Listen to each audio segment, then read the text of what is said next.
At titiyakin po namin na kung sino man ang nangangailangan ng tulong, sino man ang nangangailangan ng pag-aalalay galing sa pamahalaan, sino man ang dapat mabigyan ng serbisyo ng pamahalaan, kami po ay nandyan. Tiniyak ni Pangulong Ferdinand Marcos Jr. ang patuloy na tulong ng pamahalaan sa gitna ng pagtaas ng presyo ng produktong petrolyo. Ito ang inihayag ng Pangulo ng pangunahan ng pamamahagi ng libreng bigas at financial assistance sa local government units sa Lucena City kanina. Ayon kay PBBM, handang makinig ang gobyerno sa hinaing ng mga mamamayan. Ang pamahalaan po ninyo ay nakikinig po rin sa inyo.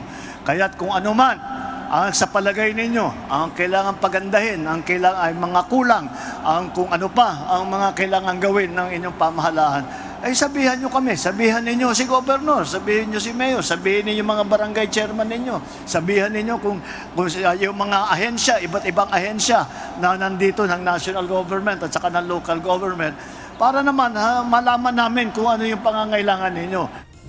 Kinilala naman ni Pangulong Marcos ang mahalagang papel ng mga lokal na pamahalaan sa pagpapatupad ng mga programa ng national government at ang pagtugon nila sa pangangailangan ng kanilang mga nasasakupan.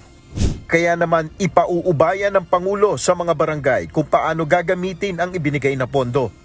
Walang mas nakakaalam sa sitwasyon sa lugar, sa barangay, sa bayan, sa lungsod, sa probinsya, kung hindi yung local executive. Kaya hindi namin sinasabi, dito nyo gamitin, dyan nyo gamitin. Nasa sa inyo yun, kung ano yung pangangailangan ninyo. At nasa sa inyo kung paano ninyo gagamitin yun. Kung makita po ninyo sa labas, meron po mga ibang barangay chairman na nandun, pinakita. Yung iba, ginamit pambili ng monoblock.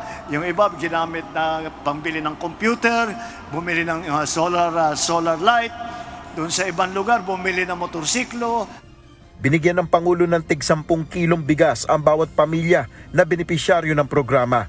Bukod pa ito sa 200,000 pesos na ipinagkaloob naman sa mga barangay kung saan ang 100,000 pesos ay magagamit nila sa pagbili ng mga kagamitan o anumang pangangailangan sa kanilang nasasakupan.